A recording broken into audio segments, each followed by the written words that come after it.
52 years ago, a two-part special program aired right here on WHAS 11. It unveiled a slew of illegal activity in Louisville going unpoliced.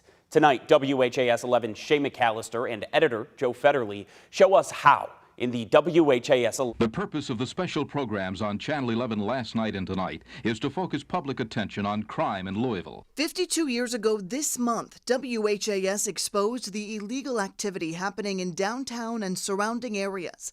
Louisville Open City aired 2-hour-long episodes over 2 nights. Last night we showed you that Louisville is an open city, that gambling and prostitution run openly with the knowledge of the police. WHAS used state-of-the-art technology at the time to bring cameras small enough to take inside without being detected. WHAS journalist Clarence Jones took us inside one of the illegal books. Race results from tracks all over the country come in by telephone. A gin rummy game runs constantly. One of Apple's great talents is his voice. The atmosphere here is very much like a neighborhood tavern. Working men buy a beer in the bar on the corner, then bring it here to drink and make their bets. It all seems very innocent, except that everyone inside, both employees and customers, is very much aware that the entire operation is illegal.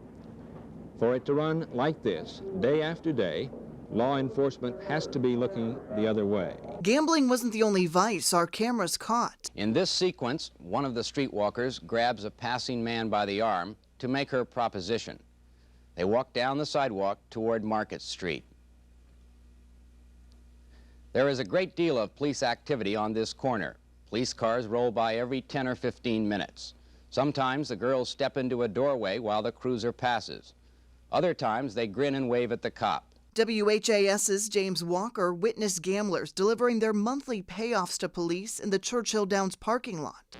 The 2 officers who were sitting in the front seat got out of their car, they walked around here, they stopped here, they leaned up against the side of Erlanger's car and joined the conversation. If gambling finances politics, as it does in Louisville, and if politicians in turn control the criminal justice system, what does it cost the city? What are the hidden bills that a community must pay to have open gambling and prostitution? The most telling cost is in human lives, especially young policemen. When a city has open gambling and prostitution, the police cannot help but know about it. Because of this, there is a widespread assumption in Louisville that some policemen take money to look the other way. But in an open city like Louisville, no matter how corrupt, the majority of policemen never take a dime. These men, the honest cops in a corrupt department, are affected in many ways.